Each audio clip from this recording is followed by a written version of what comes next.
Viram? O universo, a natureza, a vida em si. Quando você olha essas imagens, você observa a química no seu dia a dia. A química se resume basicamente a estudar toda essa beleza que você viu, toda a constituição dessa matéria com a qual a gente trabalha. Hoje a gente vai se propor a trabalhar justamente conceituando essa questão da matéria e as propriedades e características envolvidas a ela. Você hoje vai trabalhar com essa aula chamada A Matéria. Bom, eu preciso elucidar alguns conceitos para você. Preciso colocar você com os conceitos fundamentais inerentes à ideia de matéria. Então, o primeiro deles é a própria matéria. Matéria é tudo aquilo que tem massa e ocupa lugar no espaço, possui volume. Quando você pega essa matéria e necessariamente limita essa matéria, você passa a ter um conceito chamado de corpo. Corpo é qualquer porção limitada da matéria. Por exemplo, um pedaço de vidro, um pedaço de ferro, uma barra de alumínio, algo que limite, que dê uma certa quantidade ao processo. A diferença é a seguinte: eu falo madeira. Madeira é um conceito aberto, pode ser um tronco, uma árvore ou uma floresta. Agora, quando eu falo um pedaço de madeira, eu estou limitando essa matéria. Então, o corpo é um aspecto quantitativo, é um aspecto do limite da matéria. A partir daí, eu tenho que desenvolver com você o terceiro conceito direto, que é o conceito de objeto. O objeto, então, é um corpo fabricado ou elaborado para ter aplicações úteis ao homem. Observa, quando você pega aquele pedaço de madeira que você limitou e chamou de corpo e constrói uma mesa com ele, você passa a dar uma utilidade prática. Assim como você pega aquela barra de alumínio e transforma numa esquadria para a janela da sua casa, isso passa a ser chamado de objeto. Então, esses são os conceitos inerentes à matéria, que estão diretamente relacionados à ideia quantitativa da matéria. Hoje ainda, mais à frente, vamos falar do aspecto qualitativo, o que se chama substância pura. Mas daqui a pouco a gente conversa sobre isso. Antes eu preciso, então, definido conceitos gerais, trabalhar com você as chamadas propriedades gerais da matéria. É sabido hoje que você tem, em relação à matéria, propriedades que são gerais e propriedades que são específicas. Propriedades gerais são aquelas comuns a todo tipo de matérias. E propriedade específica é aquela que cada matéria tem, diferentemente de outra. Exemplo, existem substâncias que brilham, existem substâncias que são salgadas, outras doces. Aí é uma propriedade específica, porque algumas têm algumas das características inerentes a ela e outras características totalmente diferenciadas. Então, essa propriedade é dita específica. Agora vamos tratar das propriedades gerais da matéria. A primeira delas vai ser a inércia. A matéria conserva seu estado de repouso ou de movimento, a menos que uma força haja sobre ela. O que significa isso? Significa que você não pode começar o movimento, nem parar, sem que uma força externa haja sobre ela. Imagina alguém, ao chutar uma bola para o gol, a bola está parada. Se depender dela, ela nunca vai sair dali. Mas quando alguém vai e a chuta, ela inicia o seu movimento. Assim como o atrito, o ar contra ela, vai exercendo uma força contrária a esse movimento que a leva a parar. Assim como num ônibus, quando o motorista pega e acelera, a tua sensação é de ir para trás, porque ele está acelerando o ônibus. Você acaba acompanhando o movimento porque se prende a ele. Mas inicialmente você nota que ele iniciou o movimento do ônibus e você não iniciou o seu. Da mesma maneira que quando ele freia, a tua tendência é ir para frente. Porque você continuou o movimento, mas ele parou do ônibus. Até que você se segura e para o seu também. Essa é a ideia geral que nós temos sobre inércia. Vamos falar agora de uma outra ideia muito interessante. A ideia de massa. Massa é a quantidade de matéria de um corpo. E observe, se ela está ligada à quantidade de matéria, está ligada ao quanto de moléculas, ao quanto de átomos você tem num determinado objeto. Logo, quanto maior a quantidade de matéria de um corpo, maior a massa que esse corpo vai ter. Observe um exemplo clássico. Nesses dois copos, que a gente costuma dizer está vazio, na verdade eles estão cheios de moléculas de ar.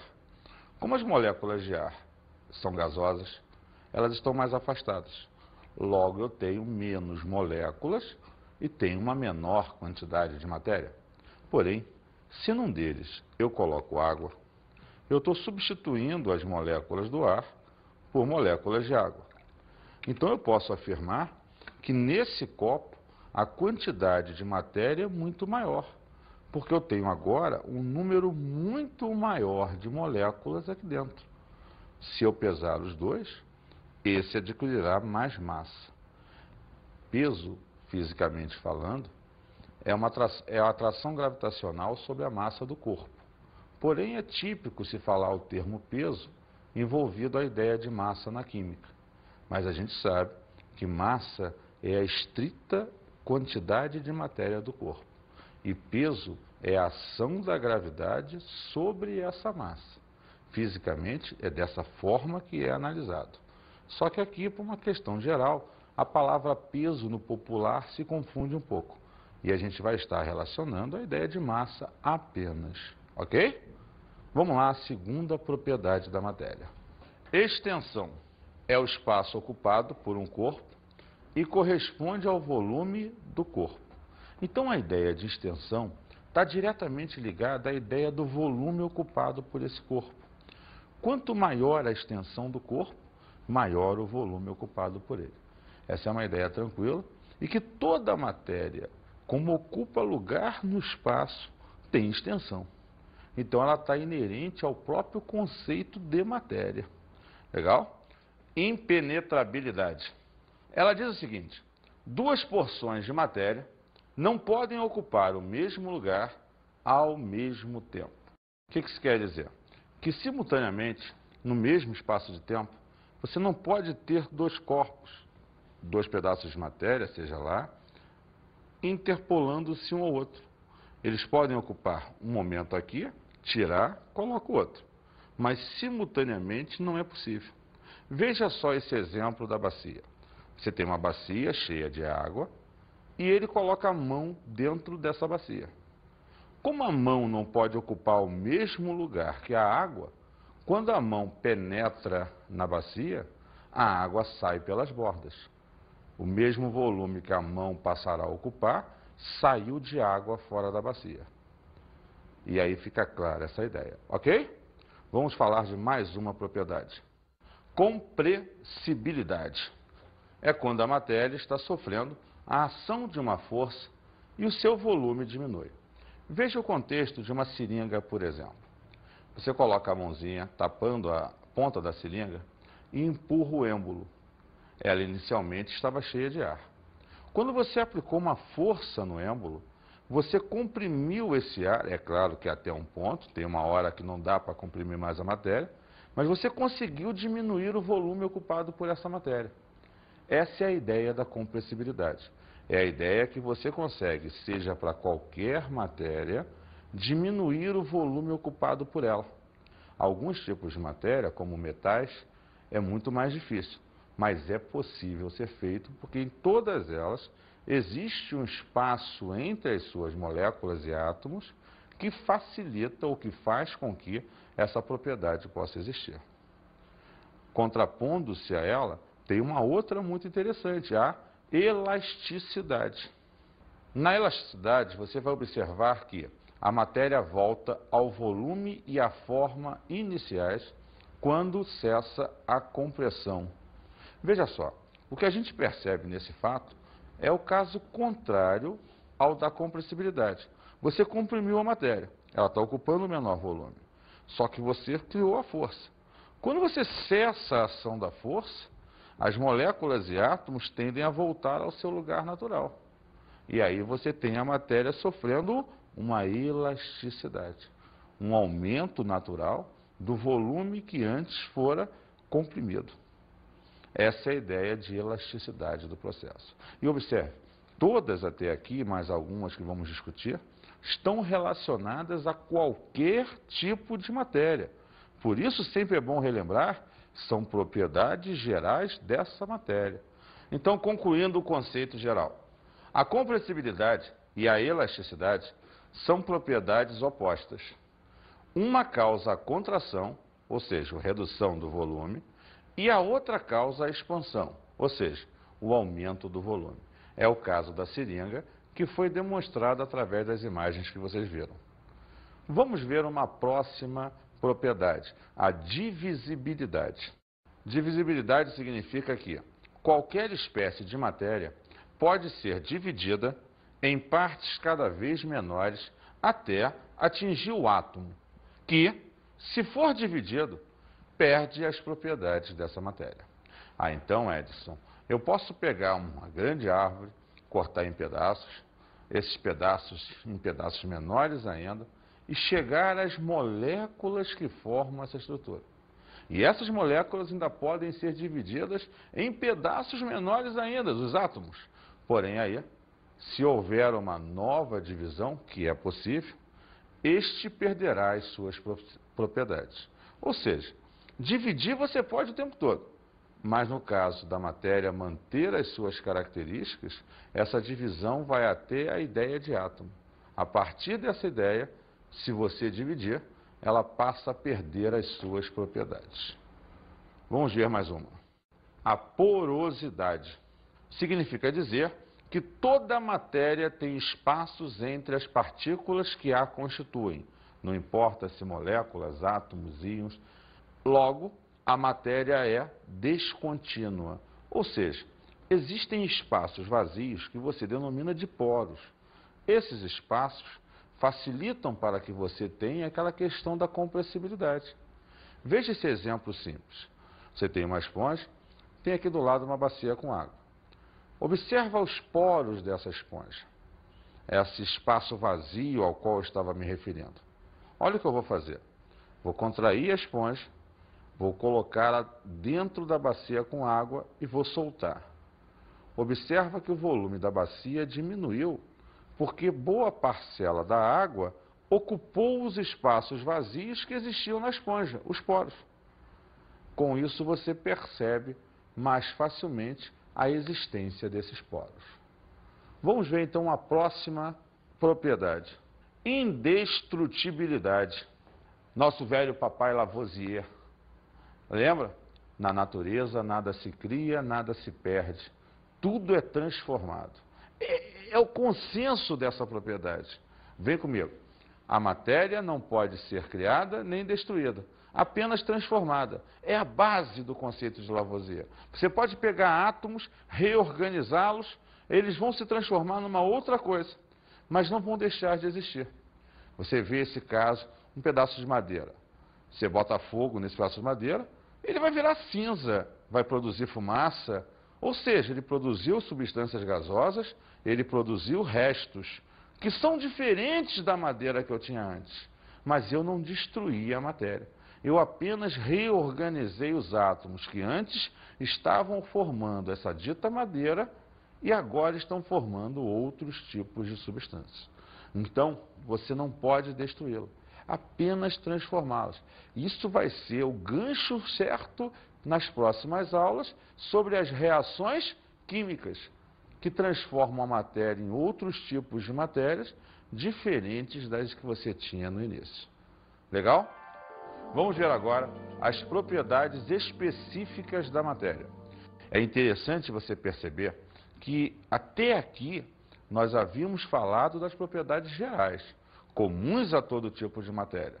Agora a gente vai trabalhar a questão específica, que muda de substância para substância, ou melhor, que muitas vezes é definida de forma diferente em cada substância. São características que permitem a identificação da substância porque são próprias dela. As propriedades específicas são divididas em 3 grandes grupos: as propriedades organolépticas, as propriedades físicas, também denominadas critérios de pureza, e as propriedades químicas, que melhor falaremos a partir de agora. Propriedades organolépticas são percebidas pelos nossos órgãos dos sentidos, ou seja, são aquelas que impressionam os órgãos do sentido. A cor, o sabor, o brilho e o odor são alguns exemplos disso. Propriedades físicas. Nesse caso, você vai ver um conjunto de propriedades que, mais do que definem a estrutura de uma substância, elas são chamadas de critérios de pureza, porque elas determinam o quão pura é essa substância. No momento que uma dessas propriedades está alterada, determina-se que naquela substância tem algum tipo de impureza, ou seja, tem uma outra misturada. Então, as propriedades físicas são muito importantes porque elas vão definir o que vamos chamar de critérios de pureza. Vem comigo. Ponto de fusão, ponto de ebulição, condutibilidade, solubilidade, dureza, calor específico, densidade. Todas, então, são propriedades específicas da matéria e físicas, como nós conversamos antes. Vamos puxar em especial uma que é muito interessante falar, a densidade. Densidade, representada pela letra D, é sempre igual a uma razão entre a massa e o volume de um corpo, de uma solução, de uma substância. Depende de quem você está avaliando essa densidade. Agora, o mais interessante de se observar é que, dado até por aquela razão, que a densidade e a massa são diretamente proporcionais. Quer dizer que quanto maior a massa de um corpo, maior a sua densidade. E se maior é a sua densidade, maior é a quantidade de moléculas que eu tenho por unidade de volume. Significa que ela fica pesada. Por outro lado, densidade e volume são inversamente proporcionais, o que significa dizer que se o volume aumenta, a densidade tende a diminuir. Se a densidade aumenta, o volume é que diminui. Isso mantendo a outra variável sempre constante. Então é importante essas relações, porque existem dois tipos de problemas sobre densidade. Aqueles que são de cálculo da densidade e você aplica a fórmula, e aqueles que são de raciocínio. Vou pegar essa tampinha, uma tampa plástica, e vou adicionar ao primeiro frasco. Observe que essa tampa flutua. Por quê? Porque a densidade da tampa é menor que a densidade da água. Como ela é mais leve, ela flutua. Mas se eu pegar a moeda e adicionar a água, ela foi direto ao fundo. Por quê? A densidade da moeda é muito maior que a densidade da água. Então, ela afunda na presença da água. E por aí você observa o que flutua e o que afunda dentro das características ligadas à densidade. Vamos ver um exemplo agora na aplicação do cálculo da densidade. Sabe-se que 3 centímetros cúbicos de sal tem 6,48 gramas de massa e que 5 centímetros cúbicos de açúcar tem massa igual a 7,95 gramas. Perceba que ele deu o volume do sal, o volume do açúcar e a massa das duas substâncias. Que ele pergunta, qual dessas substâncias é a mais densa? Então, veja só, o que eu tenho que fazer? Determinar a densidade da primeira substância, determinar a densidade da segunda substância. A partir daí, quem tem a maior densidade, com certeza será mais densa que a outra. Vamos ver então. Para o sal, temos densidade, é a massa de sal sobre o volume de sal. Como a massa fornecida foi 6,48 e o volume fornecido 3 centímetros cúbicos, quando você pega essa massa e divide por esse volume, você obtém 2,16 gramas por centímetro cúbico, unidade da densidade. Vamos ver para o açúcar.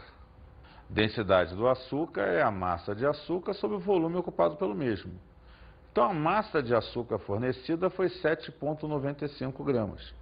O volume fornecido foi 5 centímetros cúbicos. Quando eu pego a sua massa e divido pelo seu volume, eu obtenho 1,59 gramas por centímetro cúbico. Então, em comparação, a densidade do sal é maior que a densidade do açúcar. É muito importante para a gente associar para você a importância da densidade. Ela é um dos conceitos mais aplicados em questões de vestibular e em questões nos concursos gerais no Brasil inteiro. Você tem questões no Sul, tem questões no Sudeste, Centro-Oeste, Nordeste. Você vê, em geral, questões associando a ideia da densidade. Isso é extremamente importante. Vamos avaliar agora as propriedades químicas da matéria. Essas propriedades químicas, na verdade, são responsáveis pelos tipos de transformação que cada matéria é capaz de sofrer. Ou seja, são aquelas que alteram a estrutura da matéria. Por exemplo, a fermentação, a combustão. Todas essas citadas geram novas substâncias a partir das que eu tinha inicialmente. Isso é uma característica que as propriedades químicas têm. Ao longo das reações químicas e outras aulas, avaliaremos esse processo mais profundamente. Ok? De que é feita a matéria? A matéria, basicamente, é feita por um conjunto de moléculas, átomos, e a partir daí eu tenho um aspecto quantitativo a ser avaliado por você. Por quê? Se a base estrutural da matéria é uma junção de átomos, e eu tenho na natureza uma série de átomos diferentes, esses átomos que vão passar a se ligar por uma necessidade de atingir a estabilidade podem ser iguais ou diferentes. Não importa. O importante é que eles atinjam a sua estabilidade. Sendo assim, eles vão formar, ao se ligar, moléculas e estas vão gerar as substâncias puras. Mas o que é a substância pura? É o conjunto de moléculas quimicamente iguais. Ou seja, os átomos se juntam, geram moléculas, moléculas passam a representar, quando quimicamente iguais, uma substância pura. Vamos ver alguns exemplos. Água destilada, H2O. Veja, eu representei aqui para você, por meio de bolinhas, uma estrutura da água, onde você tem 2 átomos de hidrogênios ligados a um átomo de oxigênio. Então, a molécula da água seria, claro, similar à ideia dessa junção. Gás oxigênio, o mesmo oxigênio que você viu que formou a água, é o oxigênio que, quando junto a outro, quando você tem 2 átomos, gera uma molécula chamada gás oxigênio. Gás metano, repara você, outra estrutura. Você tem um átomo de carbono ligado a 4 átomos de hidrogênio, CH4. Então, esses átomos, quando se juntaram, formaram um tipo de molécula. E essa molécula gera a substância metano. Vamos, então, fazer a classificação das substâncias puras. Sabemos hoje que as substâncias puras se dividem em 2 grupos. As chamadas substâncias simples ou compostas, ou melhor dizendo, substâncias puras simples e substâncias puras compostas, sendo que a palavra pura, com o contexto nosso, se perdeu, porque substância pura e substância coincidem na mesma coisa. Vamos ver o primeiro caso, as substâncias puras simples, ou substâncias simples. Nesse caso, eu vou observar que as moléculas são formadas por átomos do mesmo elemento químico. Por exemplo, o gás oxigênio. Ele é formado por 2 átomos, o O2, mas os 2 são de oxigênio. O gás ozônio. Ele é formado por 3 átomos, mas os 3 são de oxigênio. Por exemplo, o gás cloro, o Cl2. Ele é formado por 2 átomos, os 2 são de cloro. Então, as substâncias simples se caracterizam por átomos do mesmo elemento. Vamos olhar agora as substâncias puras compostas, ou substâncias compostas. Nesse caso, as moléculas são formadas por átomos de elementos químicos diferentes. Então, por exemplo, quando você pega a molécula de água, você tem 2 hidrogênios e 1 oxigênio. A molécula de água é formada por 2 elementos. Quando você pega, por exemplo, o ácido clorídrico, cada molécula tem 1 hidrogênio e 1 cloro. Quando você pega, por exemplo, o metano, você tem 1 átomo de carbono ligado a 4 hidrogênios, o que caracteriza uma substância composta. E, finalmente, para fechar os exemplos, o benzeno, uma molécula formada por 6 átomos de carbono ligados a 6 átomos de hidrogênio e 3 duplas alternadas, o C6H6. Mais uma vez, uma substância composta, porque ela é formada de elementos diferentes. Vamos ver agora um fenômeno muito interessante que acontece com alguns poucos elementos na química, a chamada alotropia. A alotropia ocorre quando um elemento químico forma 2 ou mais substâncias simples diferentes. É o caso que você viu ainda agora, quando eu te mostrei as substâncias simples, que o elemento oxigênio pode formar o O2 e o O3. Ele então gera 2 substâncias simples diferentes a partir do mesmo elemento. Outro caso interessante é o do carbono, que gera para você o diamante e o grafite. Estruturas atômicas diferentes, arrumação de átomos diferentes, mas formadas pelo mesmo elemento, o elemento carbono. E para finalizar esse processo, é importante observar que quando você junta as substâncias, forma a mistura. As misturas são formadas por 2 ou mais substâncias puras que mantêm as suas propriedades. Então, essas substâncias são chamadas de componentes da mistura. Então, você juntou 2 ou mais substâncias, terá sempre a ideia de uma mistura, desde que as substâncias que você juntou mantenham as suas propriedades. Vamos ver 2 exemplos. Água e álcool, água e óleo. Tipicamente, você vai ter aqui a visão da classificação das misturas, que podem ser misturas homogêneas ou misturas heterogêneas. Vamos falar primeiro das misturas homogêneas. Mistura homogênea é quando 2 ou mais substâncias se dissolvem uma nas outras, formando uma única fase, uma única porção. É o caso da água e do álcool, da água e do sal.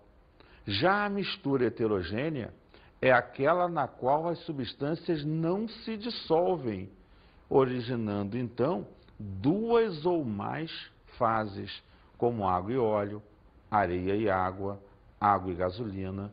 São casos em que substâncias não se dissolvem uma nas outras. E vamos finalizar falando sobre a energia. Energia é a coisa mais importante e vital desse universo. A energia total desse universo foi desenvolvida no momento da sua criação, primeiro princípio da termodinâmica. E essa energia se transforma uma na outra e vive a nosso redor e em nós para que todo e tudo funcione quimicamente falando, fisicamente falando, mudanças de estado físico, transformações da matéria, características gerais. Por definição, energia é a capacidade de realizar trabalho. É tudo que pode modificar a matéria. É também tudo que pode provocar ou anular movimentos e causar deformações. Vamos então agora às nossas dicas de estudo.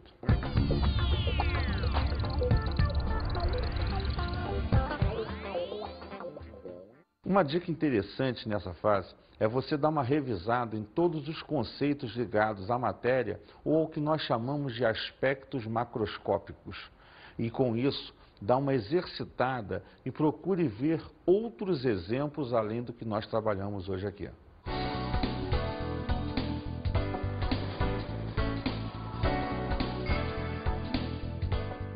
Na aula de hoje falamos sobre a matéria. Lembre-se que matéria, sob o ponto de vista quantitativo, se divide em corpo e objeto. Sob o ponto de vista qualitativo, trabalhamos a ideia das substâncias. Observamos as propriedades da matéria. Que, como vimos, podem ser propriedades gerais, comuns a todo tipo de matéria, ou propriedades específicas, que são determinadas para cada tipo de matéria. E estudamos as substâncias puras.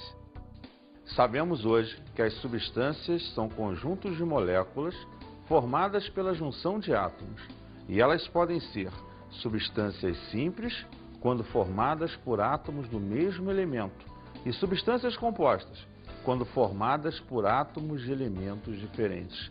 E só para lembrar, quando juntamos as substâncias, geramos as